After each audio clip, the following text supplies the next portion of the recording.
Hey everybody, Drew here for Games here on YouTube.com. Also from Gaming and Games over on Twitch, coming at you with episode number 20 of the Games Podcast here on the channel of the same name. Joining me in just a minute will be my younger brother Desert North, but there's something that I want to get off my chest right now. In light of recent happenings of me trying to get either an Xbox Series X or a PS4 from the company that I work for, that being Target, I have to throw retailers under the bus now too when it comes to Microsoft, Sony, and retailers allowing the general public to actually buy one of the fucking systems. Because what recently happened was this. We got some Xbox Series X's in, it was last Saturday at the time. Unbeknownst to me of what had happened that day, because I was checking the mobile app that we have for Target on my phone while unloading the truck. And it was saying that you can't purchase the systems that we just got in, despite what Microsoft said about allowing retailers to sell the systems as they come in, which was bullshit then, or at least so I thought. And then I was told that they would be sold on Monday, so the 31st. So I wasted 16 hours on the 31st on the site and on the app on my day off, that I'm not going to have those 16 hours back, trying to buy one of these things, which I wasn't able to do. Went into work yesterday, only to discover that, now, before I say this next part, the systems are not supposed to be shipped out. You're supposed to order them online to go in the store and pick up, right? Yep. But I noticed on the device at work that said systems were ordered for delivery, which means only one thing. Bots and scalpers got them. And the date was the very day that we got them, that Saturday. So... They got swooped right up. Yeah. Which means, and I'm only going to say this once before I actually do the preview of what we're actually talking about here today, is retailers, Sony, and Microsoft, go flying fuck yourselves. Yeah, it's really unfortunate how they do things now. Well, it's not unfortunate. It's Vince McMahon and WWE back in the day, like in 2011, 12, and 13, would say that they are into doing what's best for business. And at the time, for storylines on TV, it was holding down Daniel Bryan, the fan favorite wrestler.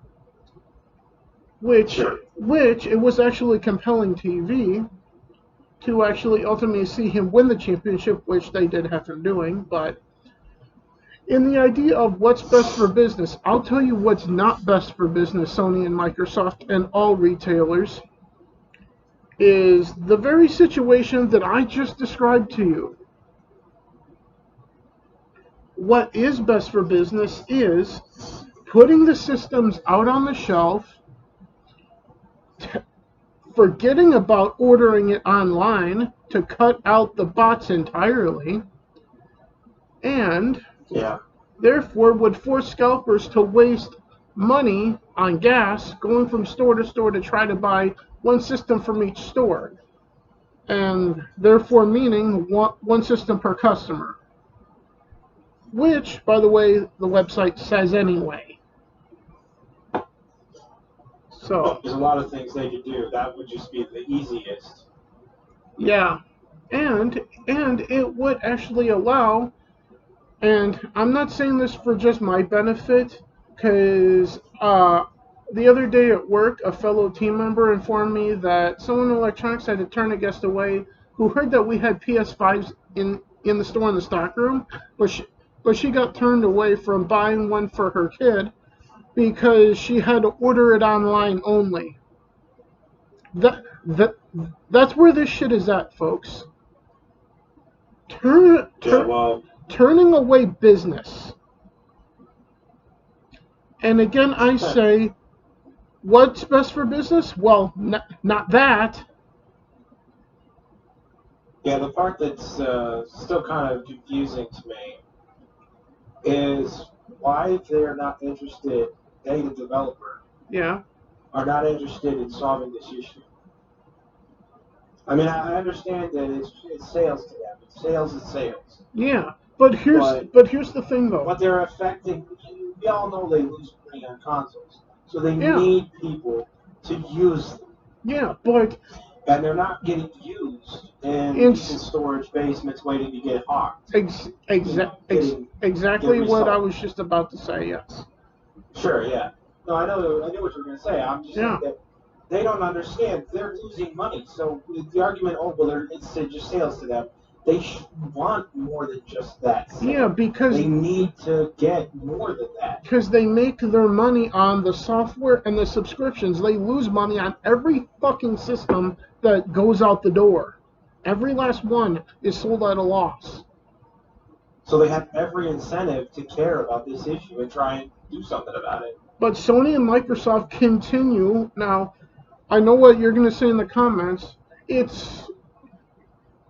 What about the factor of the manufacturing being affected by COVID? This has nothing to do with that at this point. This is solely about the retailers and Sony and Microsoft refusing to acknowledge that there's a problem with the general public getting their hands on the systems, not because of the shortage of manufacturing, but because everyone is forced to compete with bots and scalpers, which human interaction cannot beat a fucking robot on the internet. I'm sorry. Yeah, it really can't. And that's the only way to buy it. Which means you fucking can't. And according to anything I know, which is solely based on other reports from other people at this point, because there's little to no information other than trial and error at this point, of how long is this going to persist for? Probably till the end of next year or 2023. I don't fucking know. Which means... there's no easy way to tell how long, because we're waiting on the developer, essentially, to do something about it. In this case, the console owners or manufacturers in this case. Well, because it's Sony and Microsoft. It's Sony and Microsoft. It's their fucking systems. Well, I thought you meant the customer. The developer and the manufacturer both have a good reason to care. Yeah. Now, I would think that the retailers would be even more bothered, or maybe slightly bothered. Maybe the least bothered of everybody. But still, if you get outraged customers coming in screaming about how they can't get a damn Xbox, that's not helpful for the retailers either. Or with the lady that wanted one for her kid, PlayStations. Yeah. Because PlayStations are also having this issue constantly. Yeah. So, yeah. So, long story short, the longer this goes on, the more that Gucci and I look like we are absolutely fucking right. And it also makes it look like the systems actually aren't legitly launching until 2023 at this point. Whatever time they finally decide to do something about scalpers. As far as it feels to the general public, the systems aren't out. And they haven't come out yet at this point. The one thing I can't figure out is that scalping in every other regard is illegal. Yeah. But not in this case. Yeah. So you really got to wonder, who's doing the thinking here? Well, it isn't Sony, it isn't Microsoft, and it damn sure isn't the retailers. Because if that were the case, then this issue wouldn't persist on websites like Target.com, Best Buy, GameStop, and God knows wherever else. Walmart. Yeah, I don't think the retailers are going to solve it. Well, yeah, I know that. I'm just saying that all the retailers can do is try to do something with their website to try to mitigate it. The Yeah. retailers have control over their websites. That's it. What the hell's this over here on PlayStation? Oh, it's a update for Final Fantasy Online. Okay. I was hoping that somebody over on PS4 didn't want to try to start a party chat with me right now because I'm in the middle of a show Yeah. at this point. Because if that had been Gucci, I was going to have to go, well, I'm going to have to respond after I'm done. But it is what it is. But with that being said, I think I'm done ranting about this. And I don't want to talk about this shit again until the general public can actually get the shit. Finally. Yeah, I think the developers or an advocacy group or somebody has to be able to get some leverage over on the scalpers because I understand, yes, everyone has this need to feed their families and, whatever. But it's the same argument with drug dealers and other criminals. Yeah. You have the need to feed your family, yet, and I'm talking directly to scalpers. Yet you're the one with like, God knows how many PS5s and Xboxes sitting in your basement, which that money you could have used. Oh, I don't know, to buy the food for your family, you motherfuckers. Well, here's a question that's poignant. Uh, if you're feeding your family with what you're doing, that doesn't make it ethical. Oh, It's not an argument for ethic. Like you say, oh well, because I'm feeding my family with what I'm doing, it's ethical. Well, you can go around murdering people and stealing their property to feed your family. It doesn't make it ethical. yeah, because all you're doing is creating other victims. As Yeah, this, and in this case, you're interrupting an entire market for a product, yeah, which is which I should think that the company should want to go after them for. which is already going to be struggling because of the shortages of the consoles anyway, because of the manufacturing process.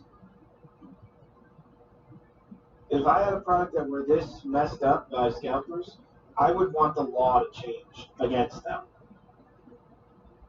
Or I would be telling retailers, hey, you can't be trying to sell it this way because it ain't working. Or that'd be the easy way. Yeah. And if the retailers are too scared because they don't want large numbers of people in the store because of COVID, oh my God, despite the Yeah, fact that well, people are getting vaccinated anyway. hopefully that fear is waning, but Well, to a degree, that is the case because now it's optional to wear the mask in the store now. yeah. But Well, at least here in anyway. any case, Regardless of that, the point is that the developers should want to do something about it because it doesn't help them financially or reputation wise to do nothing. and the same thing goes for how ineffective the retailers' websites are with it, which they have control over. In the case of the Well, retailers, sure. so that's what the retailers can do.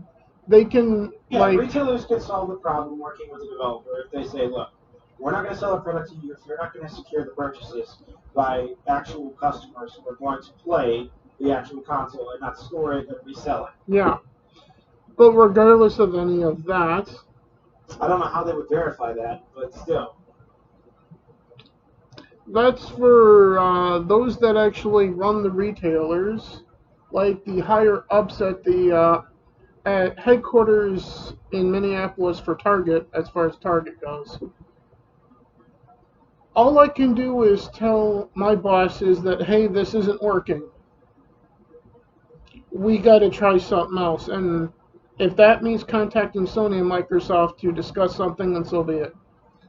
Because this cannot go on like this any longer because all it is alienating the customers, telling them that no, you can't buy it, even though it's in the stock room and you're here, but you got to do it online. Sorry. That's only going to make people just not want to buy it at our store at that point.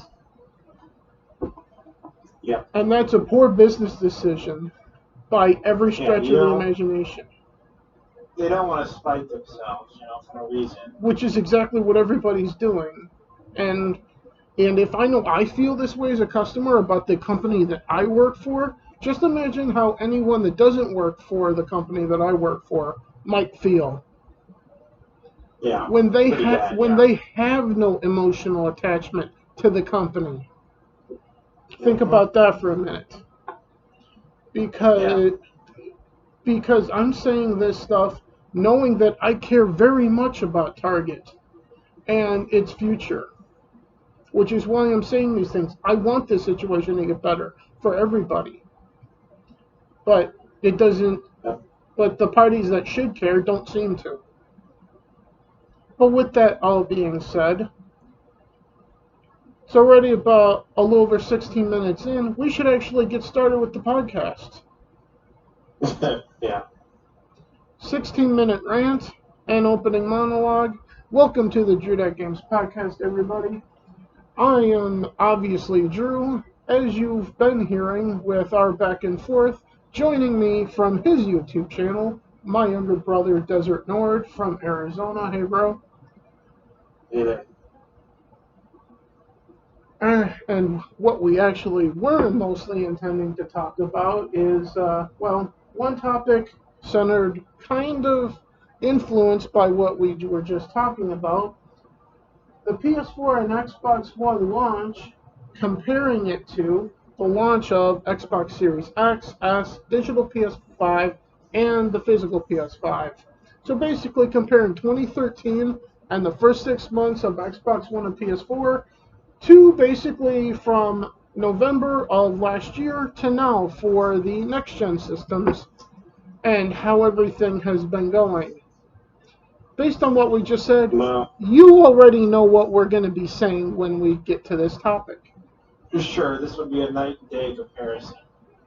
Most definitely. But the funnier comparison will be 2013 Microsoft to right now. That will be the interesting discussion. The only commonality is that at least the system functions in both cases. Yeah, that's the only upside. But speaking of Microsoft apparently has a marketing deal with Ubisoft for Far Cry 6. We'll get into that and we'll speculate on that, as there's not much confirmed information for it, other than the fact that it's confirmed that there's a marketing deal for it.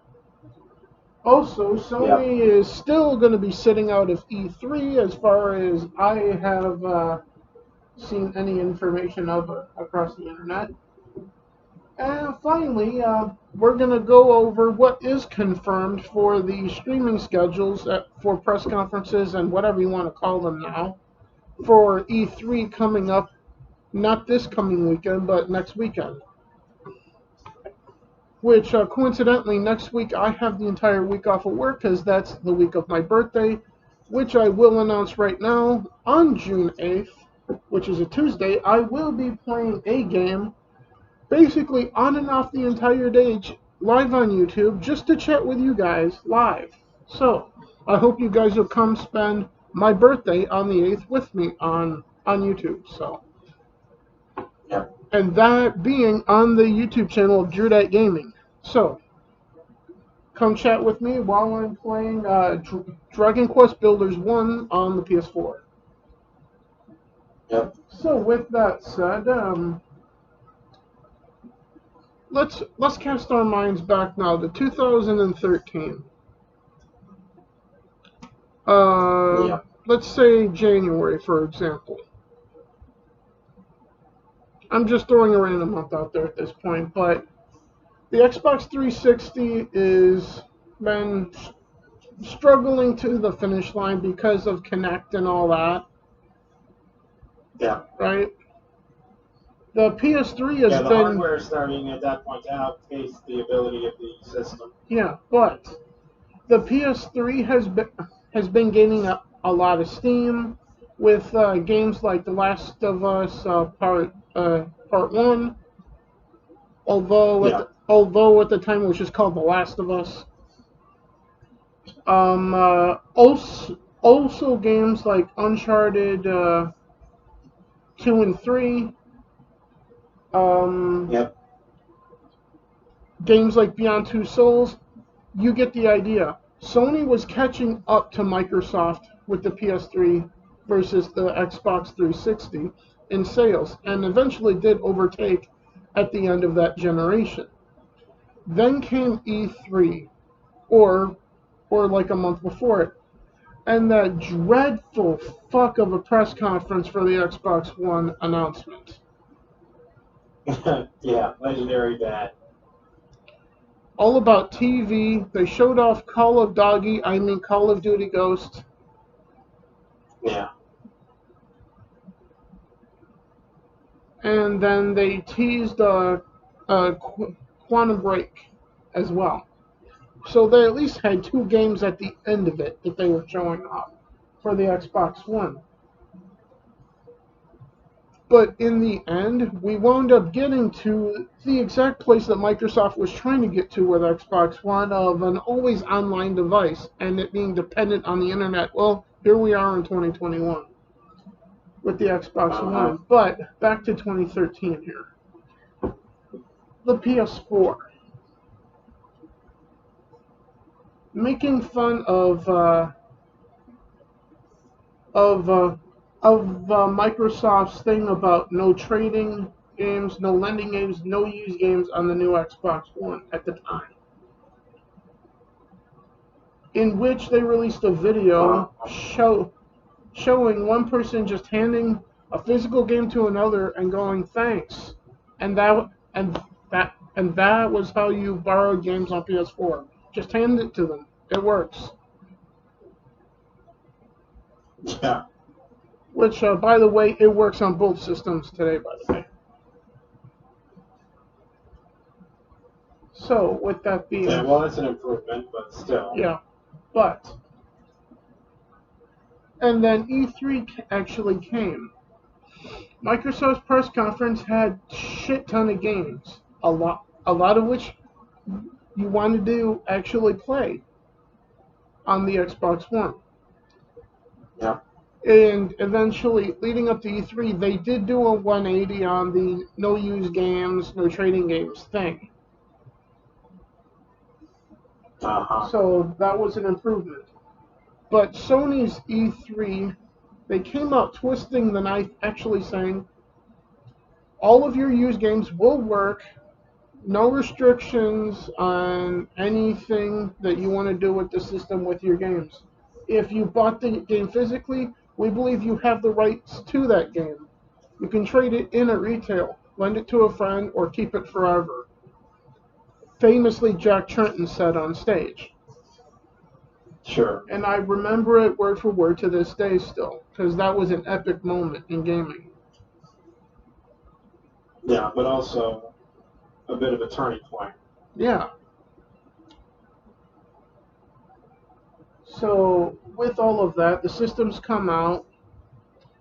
I wasn't a part of the launch because I couldn't afford to get either one of the systems at the time, but I eventually did wind up getting a launch model Xbox One on clearance at Target for like 50% off. So if you took out the Kinect out of the box, it was like just over $100 for me. So in total, it was like just over $200 for it, as opposed to like $500 at the time. Yeah. Or whatever it was. And then the PS4 came out at $100 less. But eventually I did wind up getting a launch model, or it wasn't a launch model PS4, it was one of the later models, but it was before the PS4 Pro was ever announced or ever rumored or anything like that. Back in 2016, before I went on a vacation to Florida to visit Mom when she was living there. Yeah. And eventually May of 2017 was when I got the launch model Xbox One. which you now have Desert North since I had gotten an Xbox One X. Yep. Which I do also have a PS4 Pro sitting down here now, which is what you see on the screen over here.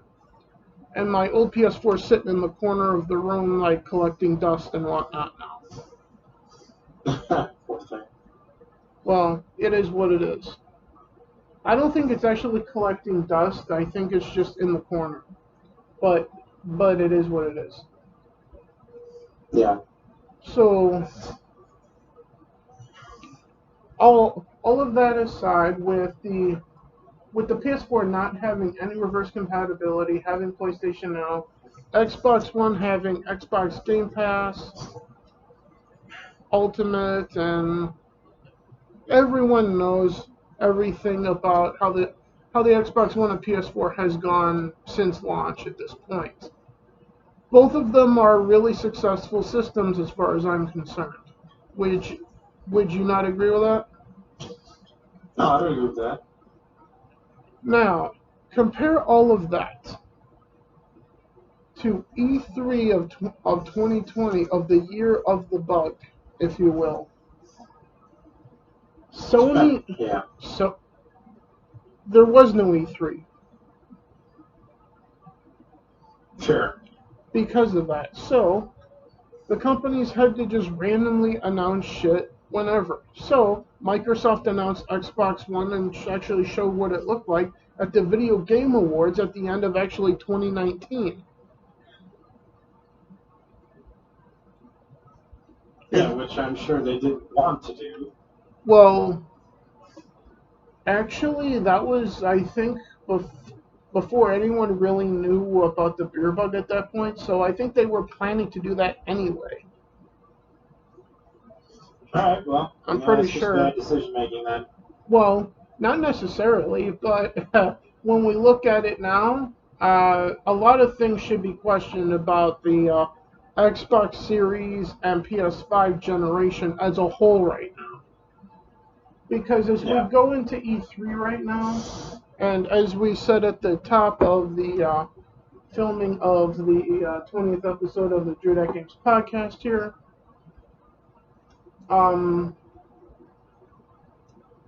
yeah, so far the PS5, everyone can say what they want about the sales. The sales are actually irrelevant, considering basically it feels like 90% of the sales are to scalpers. It feels like. So that means the sales actually don't mean a goddamn thing at this point. Yep. So with that being said, with the sales not meaning anything, what actually means anything for the PS5 and the Xbox? Well, what should mean anything is the games. But if barely anyone has the systems, the games coming for the PS5 and the Xbox Series X/S don't mean a goddamn thing at this point. Because you won't be able to play them if they're only on the next-gen hardware. And that's how I'm going to continue to call it until they're actually on store shelves, until customers can walk in and buy them. Yep. So until then, the current gen is Xbox One and PS4. So with that being said, as far as E3 goes this year in 2021, the week after this upcoming weekend, if we're basically seeing stuff that's coming out this year just for Series X, just for PS5, that's a piss poor business decision, because that means that barely anyone's going to be playing them. Yeah, I mean, they're going to generate all this hype for stuff nobody can get. Which means that if we see that Starfield is actually coming out early next year, there needs to be an Xbox One and a PS4 port for it. Yeah. Or Sony and Microsoft need to make sure that these things are available by discussing shit with their retailer partners to actually make them available physically for people to walk in the store and buy them before something like Starfield comes out. Before something like Halo Infinite hits store shelves. Despite the fact that Microsoft has said and hasn't changed their tune about Halo Infinite being also available for Xbox One. So if that changes, then they will have changed it and said nothing, which would make them fucking liars. Yep. And that's where I'm at with all of that. So to go back over and compare which launch was better, PS4 and slash Xbox One. Well, let's look at the at the two companies' consoles compared with one another. PS4 to PS5. Which launch was better? PS fucking 4 in spades. Yep. Which launch was better? The pre-launch stuff for the Xbox Series X was miles better than the Xbox One. The announcement of the systems, the games for it, the launch games for the Xbox One, as it turns out, were actually better than the launch games for Xbox Series X. At least in my opinion. But in regards to the system itself and people being able to get it, there's no contest. The launch of Xbox One was actually so far superior to where we're at right now with Series X. Because you could actually buy it. Yep. This is arguably the worst console launch in gaming history right now. Across the board. And that's not a hyperbole, that's me saying, yes, worst in gaming history with no equal. The Atari's launch, if you go back in history and look at that, I'm willing to bet that even that was better. And that was what, in the 70s? Yeah, that would have been back then, yeah. Even in the 70s, Atari's launch was probably better than the Series X launch and PS5 launch at this point. Only in that you could probably buy them. Yeah.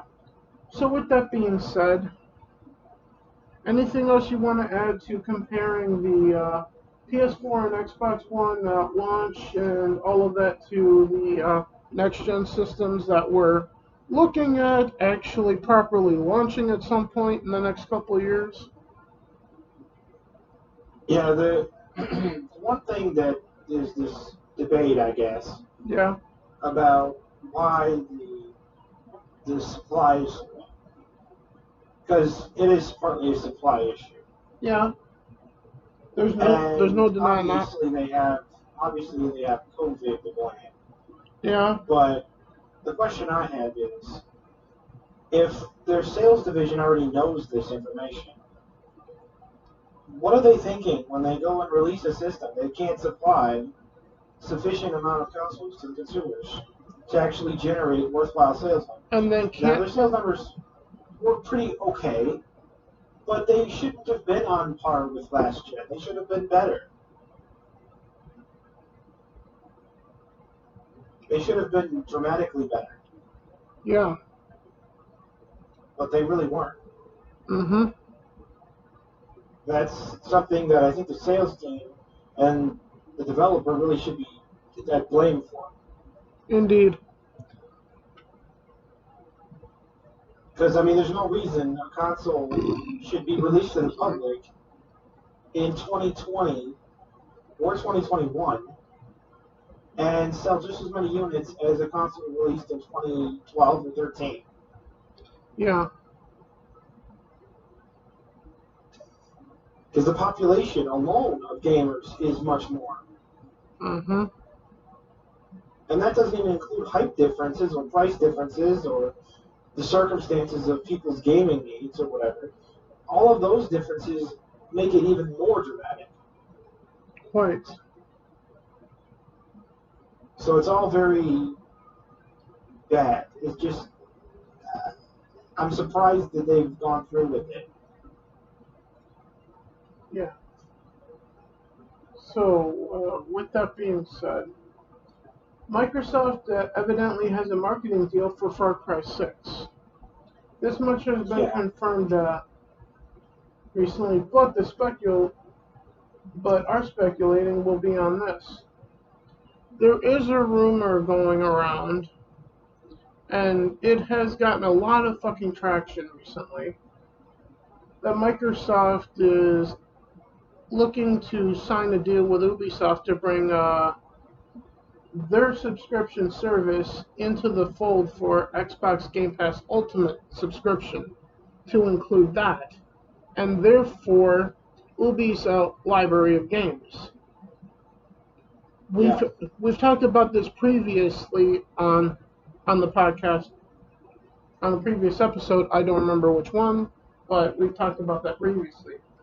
So the speculation here is, will we see Far Cry 6 actually launching day and date into Xbox Game Pass because of the marketing deal with Ubisoft for it?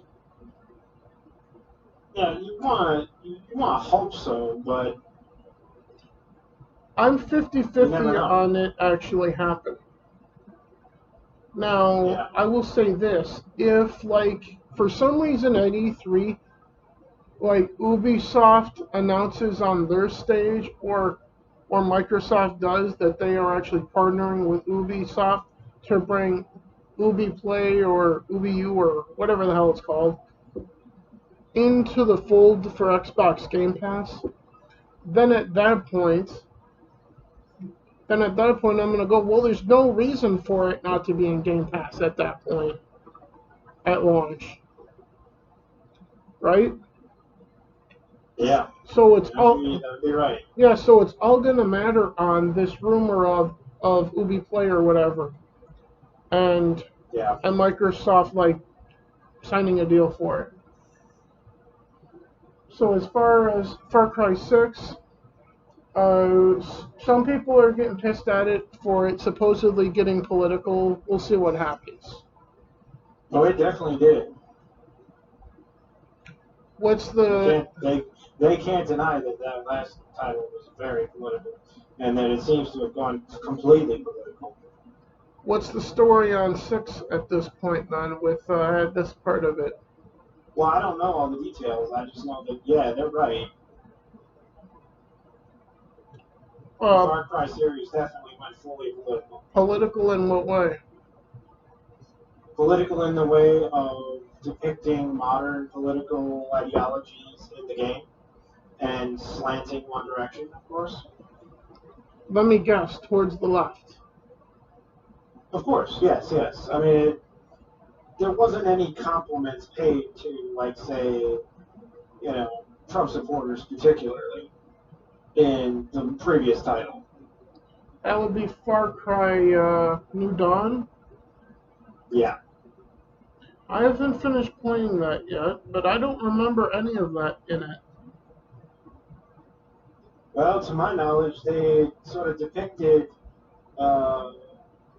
kind of a backwoods sort of type of hillbilly, or not hillbilly, redneck type of culture, and they were basically flipping the bird to Trump supporters with it.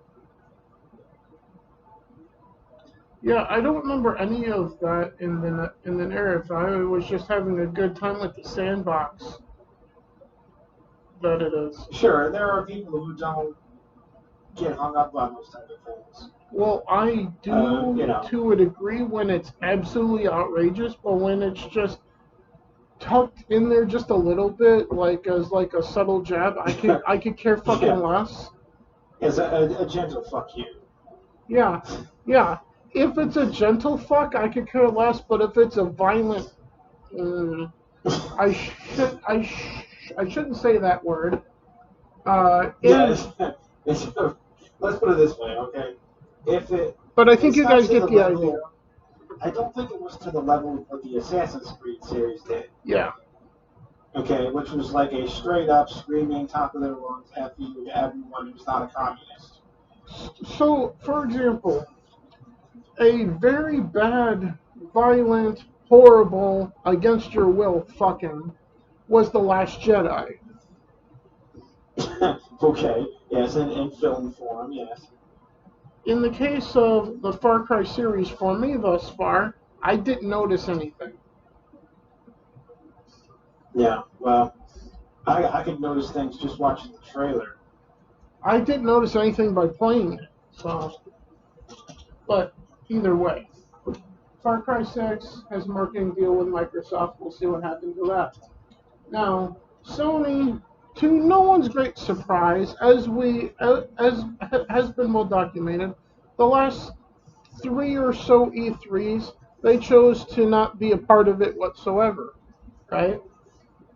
Yep. Well, the week after this upcoming weekend, they're doing more of the same tired ass shit of no, we're we're gonna take our backs and we're gonna go home. Yeah, well, fuck you too. Yeah, eventually that type of thing will bite them. It already has But for me as in a long lot as of ways. E3 remains kind of a joke, in a sense. Well, it kind of is, yeah. More so now than ever, because but with a year without E3, people are actually more hyped about it than we normally would be Well, sure, because but of that. what's gone on since the last E3 is a dramatic and remarkable increase in the gaming industry in revenue Yeah, and interest. indeed. Now, I mean, the gaming industry of 2019 is not the gaming industry of 2021. yeah, now, Yeah, you can thank 2020 for that, but that's what it is. but for me personally, my interest in E3 has never really waned. I've always been interested in seeing what's going on, but but Sure, but you're but maybe also, that's just as you me. have correctly pointed out, you've been a gamer for 35 years, so that's how it is 36, for you. Yeah, 36, I thought. yeah, 36. No, I'll be Point being, I'll be 37, so there's no way because I started when I was 3. the point being is that you've been a fan long before any of this massive surge of gaming interest happened. Well, I became aware of stuff like this when I was like 15, so I became aware of E3 because of G4, because of XPlay on TV. If it weren't for that, I would not watch streams and talk about it on YouTube to this day. So therefore, I do want to take the opportunity to thank Morgan Webb and Adam Sussler for the inspiration for all of this for me, because if it weren't for the two of you and for G4 and for everyone that worked on the shows on that channel, there would be no Drudat Games, there would be no Drudat Gaming. So thank you to all of you who are from G4 back in the day and those who are returning to it now, like Adam Ferreira or whatever his name is. Yeah, Pereira. Yeah, and Adam Sussler as well, who is the face of the channel right now, as it turns out, on YouTube. Yeah. So go check out Before G4 or G4 on YouTube because they're doing stuff again. But yeah, if it wasn't for G4, there would be no Drudat Games or Drudat Gaming here on YouTube. So that was the inspiration for this channel, as well as the other channels that I do shit with.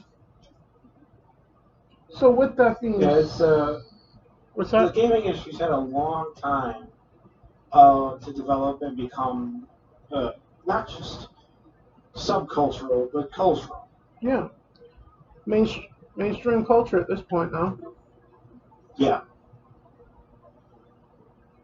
but that's taken the better part of over a quarter century. Oh yeah, I'm all aware of that. But we've reached a point now after 2020 where the usage skyrocketed. Indeed. People who So didn't game before the pandemic are gamers now. yeah.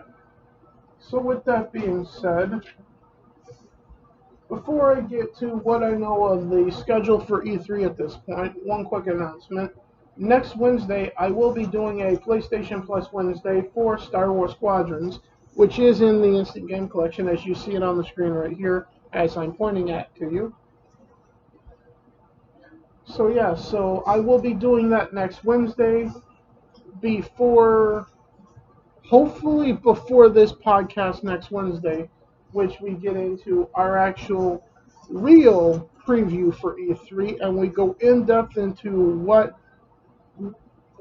is being rumored to see and what we expect to see and what we don't want to see, and our bold predictions, our real bold predictions from there. So with that being said, I have to start on June 10th, which is actually before E3. Because Jeff Keighley, as he recently announced, is actually doing a Summer Games Fest live stream. That being at 11 a.m. Pacific Time, 1 p.m. Central Standard Time on June 10th. Yeah. Yeah, so what day is the 10th? Let me look that up quickly here.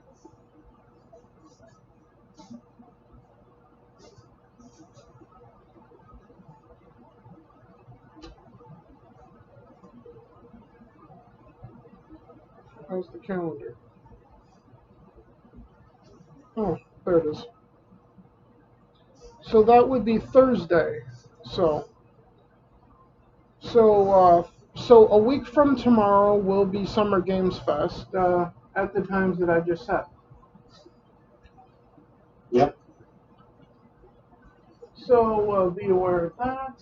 After that, we got the next thing on the 12th, with that being a week from this Saturday, and that will be Ubisoft or Ubi Forward Conference starting at noon Pacific Time, 2 p.m. Central Time.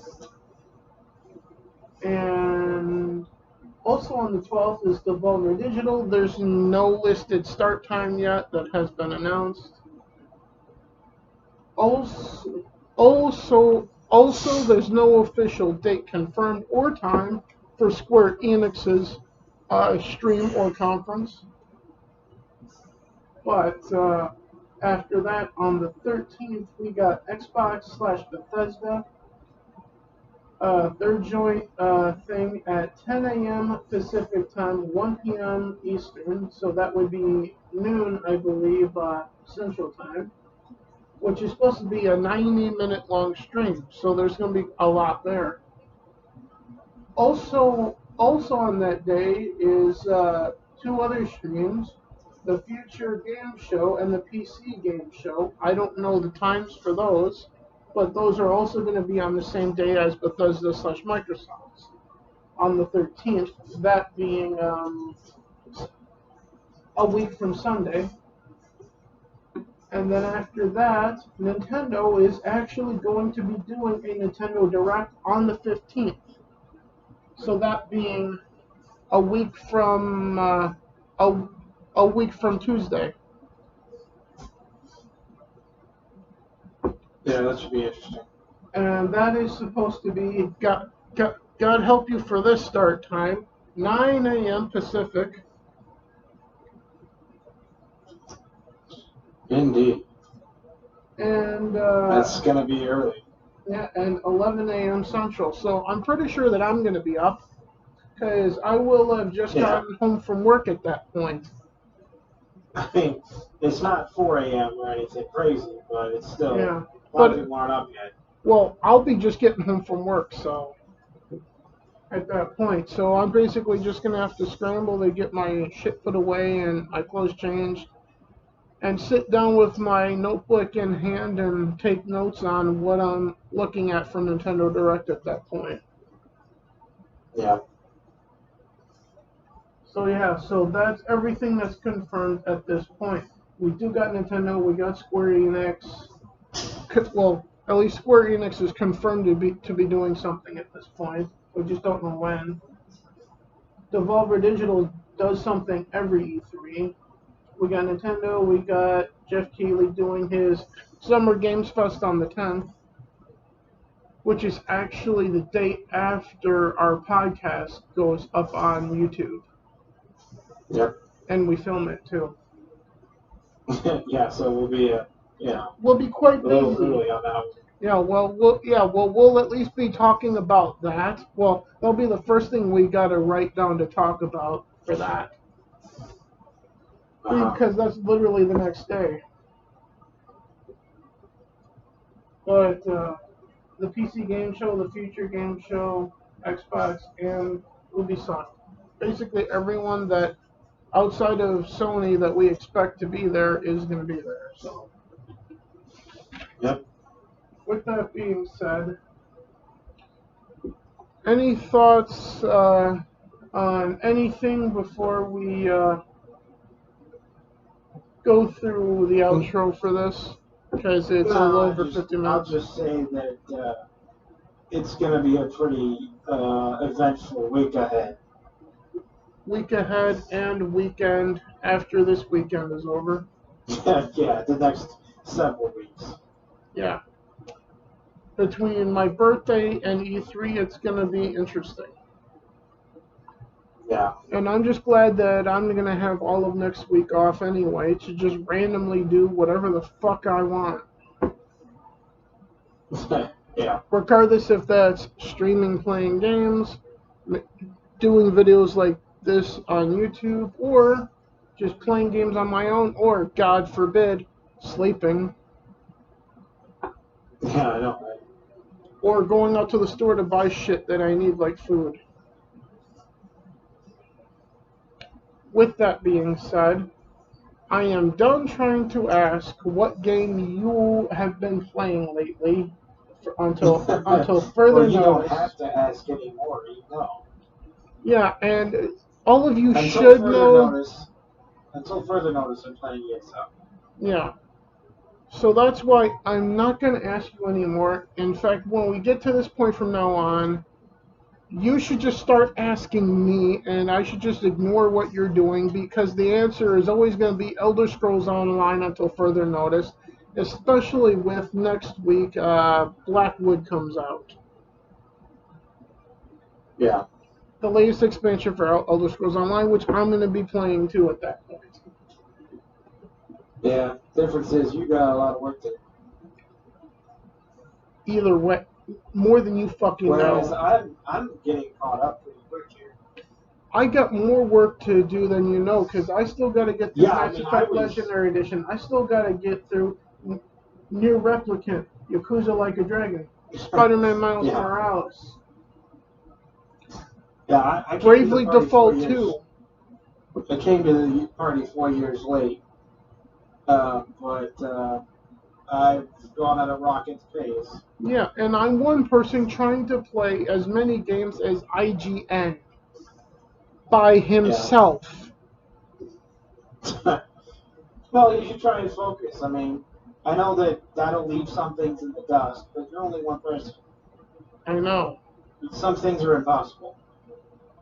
Yeah, and so with that being said, when I say impossible, I don't mean just as a turn of phrase. I'm talking about you literally are not physically capable of doing it. No one is.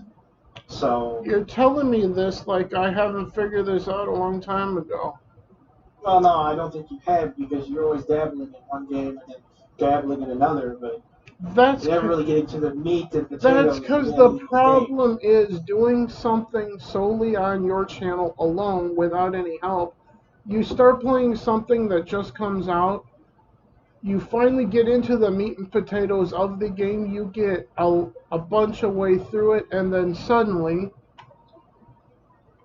a game comes out that you do feel like you should be covering the launch of comes out. You do that, and then you wind up forgetting about what you were just enjoying and spending time working on trying to get through.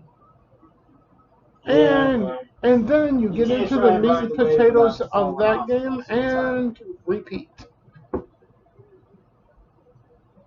Hence why I haven't gotten through Horizon Zero Dawn, God of War, Spider-Man on PS4, Miles Morales, Yakuza Like a Dragon.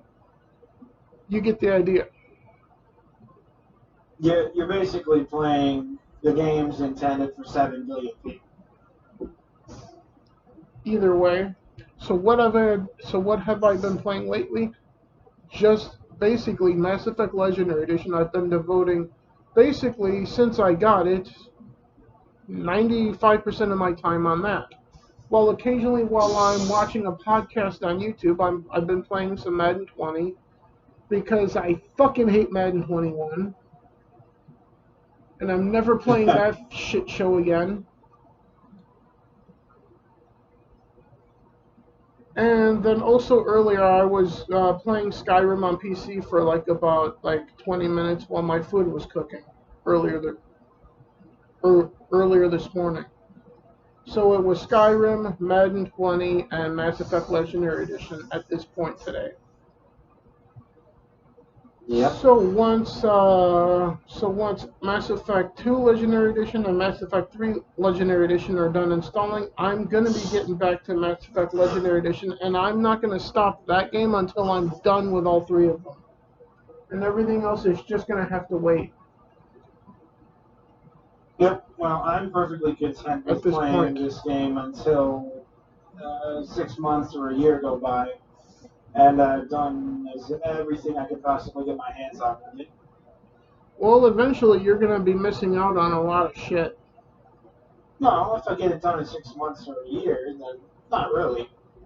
Games take longer than that to come around. Well, yeah, especially if it's a game as a service, then it's designed for you to not stop playing. I don't want to get overhyped about games that actually end up sucking, because then I'm the fool. Well, in the case of certain games, since you have an Xbox One, a lot of games that don't suck that you should play, like Sunset Overdrive, which was an earlier gen game for Xbox One. Yeah. Also, games like The Witcher 3 that you should give a try. Oh yeah, well, I mean, I almost have to consider that just one of my missed games. Yeah.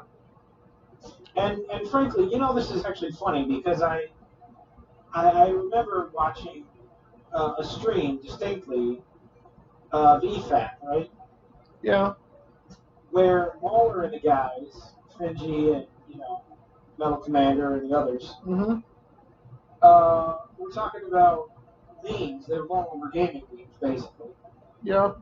And a Skyrim meme came across, and none of them knew what it was referring to. And I was like, oh my god. So let me get this straight. Everyone at EFAP is supposed to be a nerd. No, I know, but this is exactly what happens. You get guys that are definitely gamers, and even hardcore gamers in some cases, who missed out on whole chunks of what we would call legitimate gamer culture. So because of how little attention you can actually truly pay to games all at once. So how many guys are there usually on the EFAP stream? Like 5? Yeah, at least 4.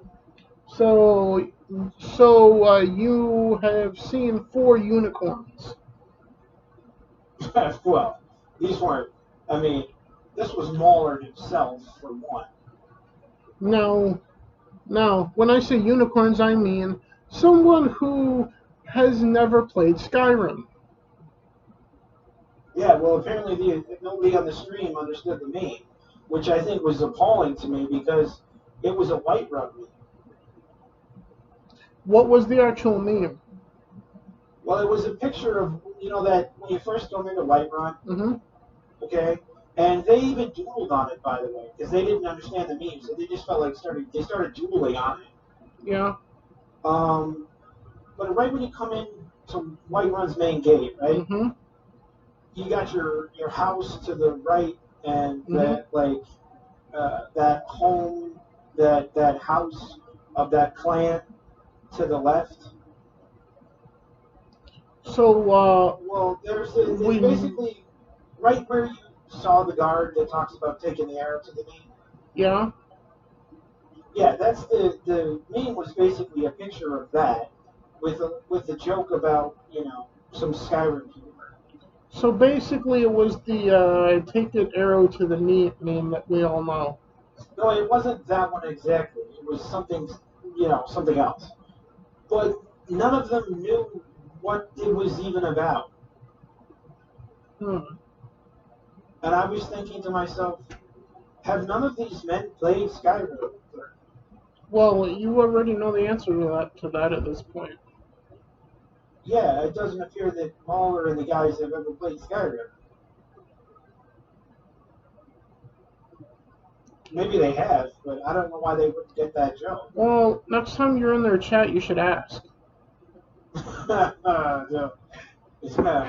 Well, I mean, but then it'll turn into a ridicule game where people who did like Skyrim are idiots.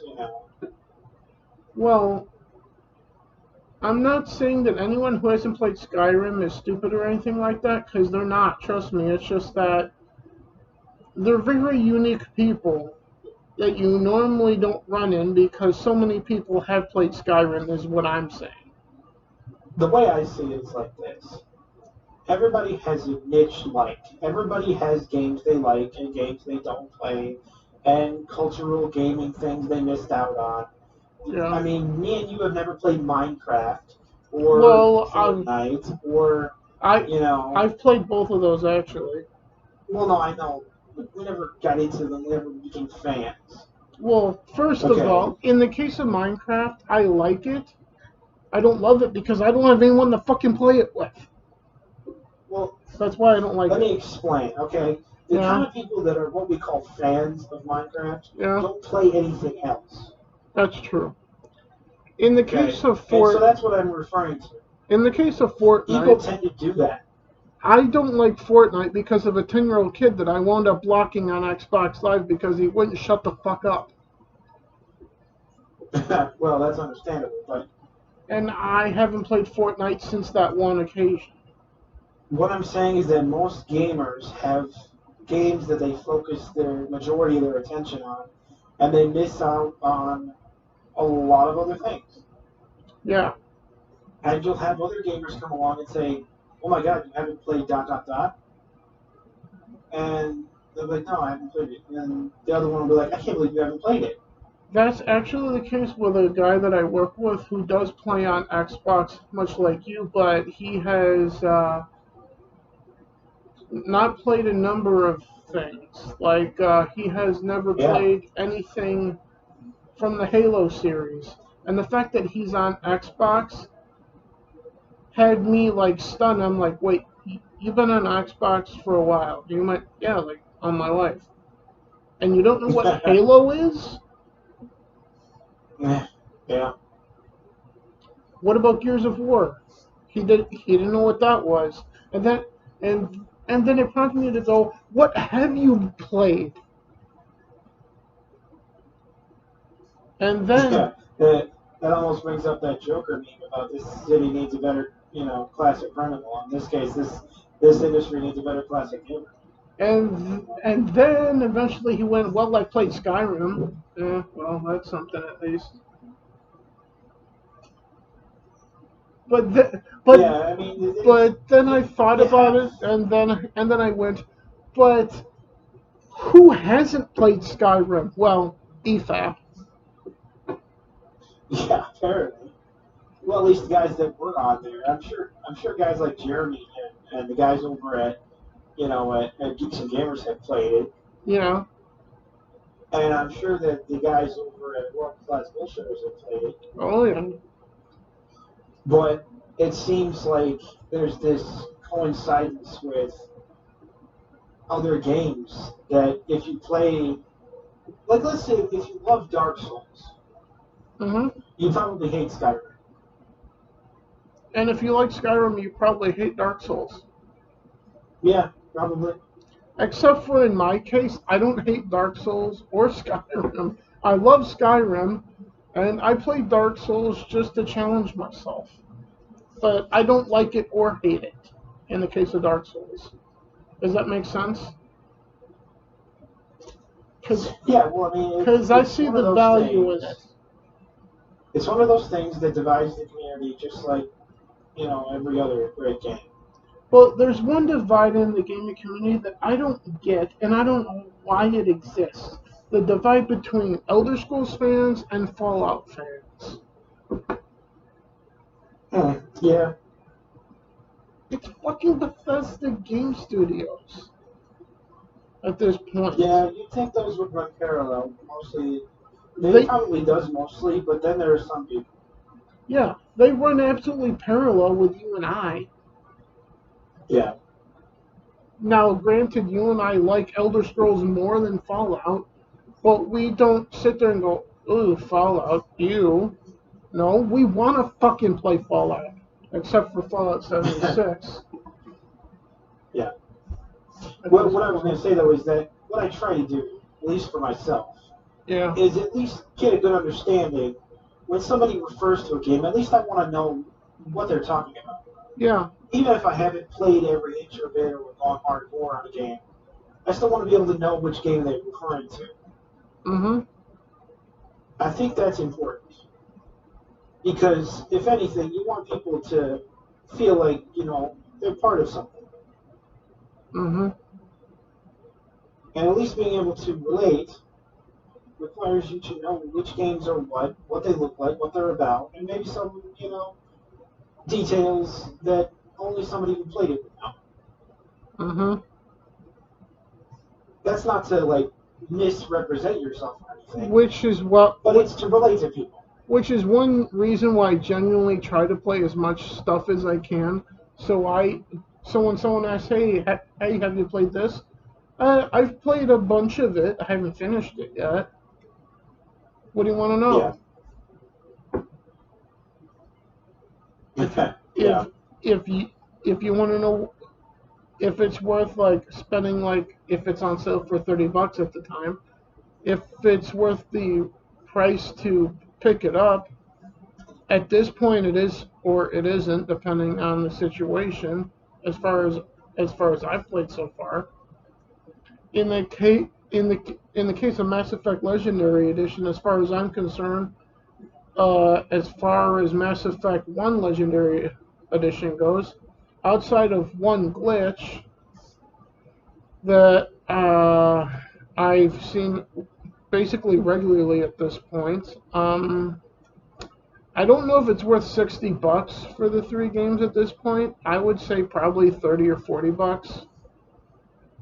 But it's worth playing at some point if you're willing to get around the wokeness of 2 and 3. If you know what I mean when it comes to Miranda Lawson. Yeah. And the censoring of her. Uh-huh. But if you can get around that, then it is worth a play. More so if you have never played Mass Effect 1, 2, or 3 ever. If you are like me and you have the originals and all of the DLC for them, then you're wasting your money completely. Yep. At this point. Especially since Pinnacle Station is not included in the Legendary Edition. Yeah. Only because Mass Effect 3 doesn't have the multiplayer a part of it anymore. They took it out and made it a single-player game, which it should have been from the very beginning. Yep. But it is what it is.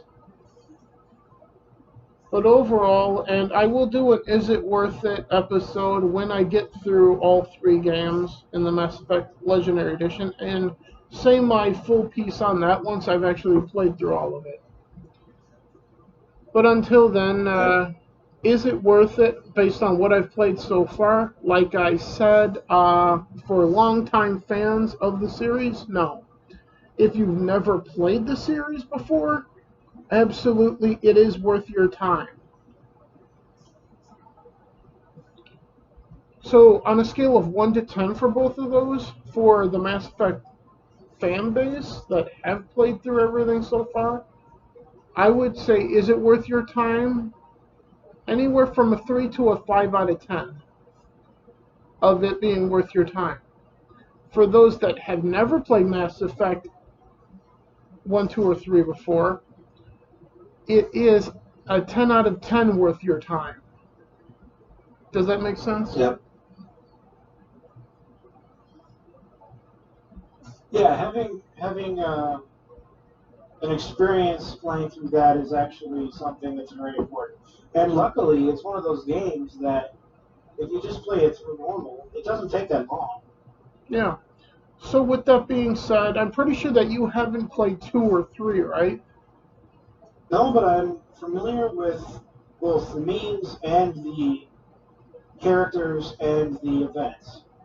So with that said, as far as I'm concerned for you, Desert Nord, since you haven't played 2 or 3, Mass Effect Legendary Edition would be somewhere between a recommended game for you, somewhere between an 8 to a 10 out of 10 as a recommendation for you from me, then. Based only on the fact that you haven't played 2 or 3. Sure, but like I said, I don't have a whole lot of interest in playing 2 or 3.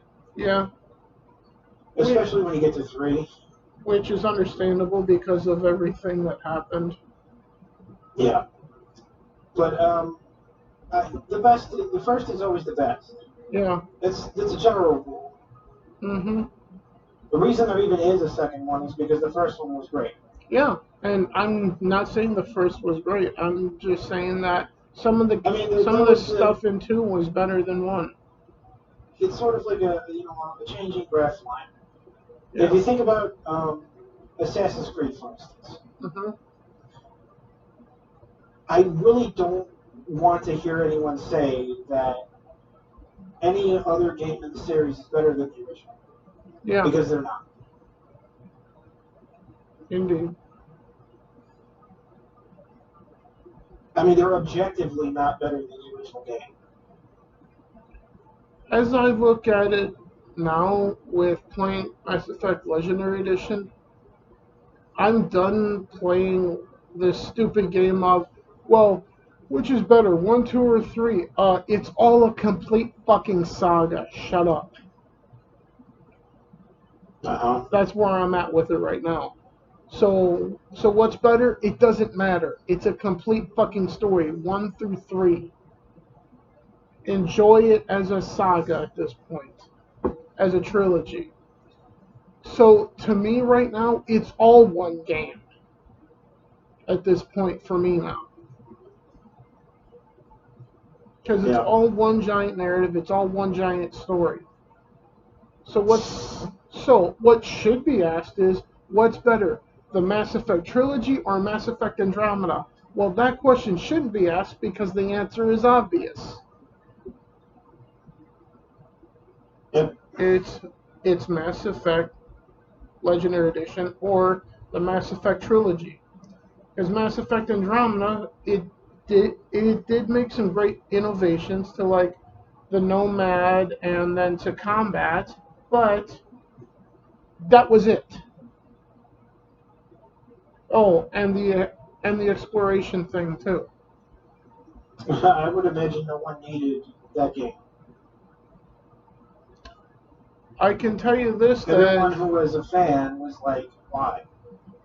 I can tell you this, as a longtime fan of the Mass Effect series, I was not interested, nor was I looking for Andromeda. In fact, in a Mass Effect, I did want a Mass Effect 4. I wanted a continuation of like whatever was going to happen next after destroying the Reapers. Sure, but as we know, It didn't happen. Yeah, the group that created Andromeda was basically sick and tired of the Shepard line. Which the fans weren't. Yeah, the fans were never going to get sick of Shepard. Because he was Mass Effect. Or she, Yeah. depending on which Well, one you him and played. his group of people Yeah. were the game. Yeah, exactly. It w- it w- it w- it was male or femme shop, depending on which one you played as. Yeah. Liara, Miranda, Garrus, Jacob. Um, you get the idea. Yeah, the whole crew. Yeah, from all three games.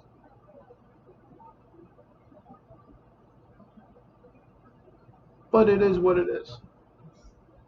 So with that being said, the next time I'm going to be live on Twitch, I'm thinking it's going to be some Elder Scrolls Online with you, Nord. All right. But I'm thinking that that's going to be like after Blackwood is out, though. So that's going to be like at some point next week. Sure. Yeah, and I In between press conferences, more than likely. know people who play will probably call me crazy, Yeah. but I didn't get ESO Plus, which improves the experience dramatically. Well, And what I I figured, didn't get it either, and I don't plan to. yeah, well, you will really, really want it once you start really getting into it. Well, I'm pretty sure that that's not going to happen because you know how I feel about games as a service anyway. Games. No, it's it's really more of a quality of life improvement in the game if you really feel you're to that point. Because things can get really, really challenging and frustrating. Either way, Um, like I was, but like I what I was was, going to say is that yeah. once Blackwood comes out Mhm. on the 8th, Yeah. I believe they're going to be transitioning Greymore to the DLC section. Probably. And when that More than likely. happens, that's when I'm probably going to jump on Plus. More than likely. But we'll see what happens. Because I do know with the physical edition of Blackwood that I'm getting, it's the $60 version, which includes supposedly on disc everything that has come out beforehand. So, and that includes the base version of the game. So, at that Yeah. point, I will be playing my physical copy of Elder Scrolls Online with Blackwood at that point. The only the only the only thing is waiting till the copy gets delivered. So Yeah. so I don't know if that's going to be on. Well, I'm not going to be streaming it before the 8th because I don't want to get in trouble like I did with Miles Morales. Yeah. So if it comes early, it's gonna I'm gonna be doing 2 streams on my birthday then at that point. One on Twitch with you doing that, and I'm gonna do the stream that I intend to do on YouTube with Dragon Quest Builders for my birthday as well. At Yep. that point.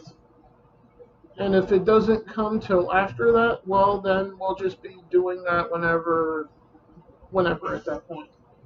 Even if that means in between press conference streams for E3 at that point. Uh-huh. But with that being said, everybody, after this, I'm going to. There's about 7 minutes left for Mass Effect 2 Legendary Edition to install, so I'm going to start working on installing Mass Effect 3 from the Mass Effect Legendary Edition collection. Gonna see what's going on YouTube and probably lay down because I have to be at work at 6 o'clock in the morning at that point while this is uploading for you guys to watch. So by the time you guys are seeing this, I'm probably gonna be laying in my bed and watching stuff on YouTube while you guys are seeing this, or I'll probably be asleep by then for all I know, because I've been up since about 4 o'clock this morning or so. Yep. So what are you going to be up to after this? Just Elder Scrolls Online? Yeah. I'm going to be keeping my progress going. Yeah. I should just stop asking questions about what have you been playing and what are you going to be doing. We know what you're going to be doing because you're a psycho.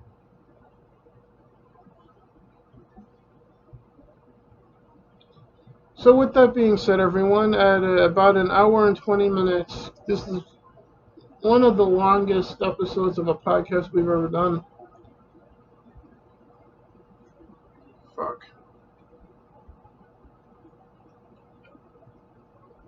So with that being... Come on, Gil. There we go.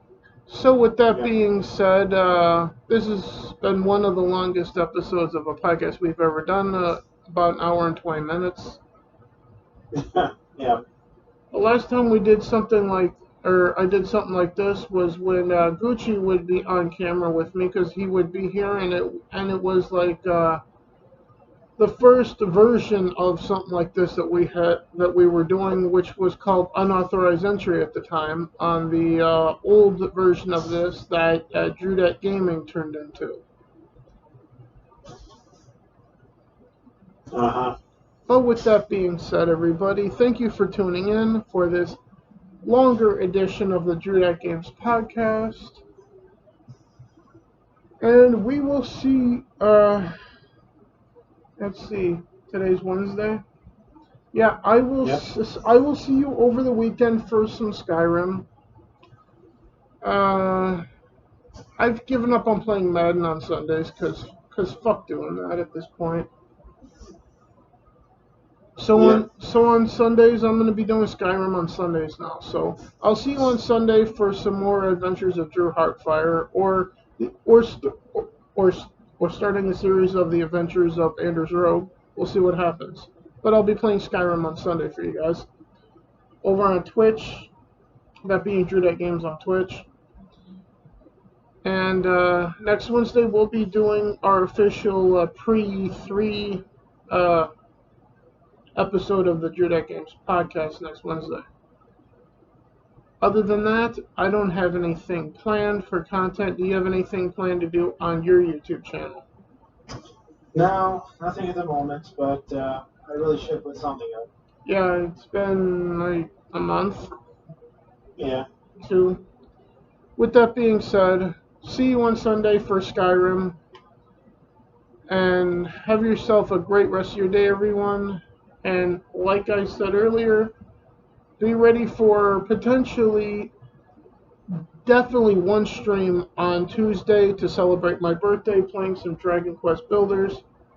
1, maybe 2, depending on when my copy of Elder Scrolls Online Blackwood comes. Yeah. So, see you guys in the next X number of days. See you guys then. Bye. Bye, guys.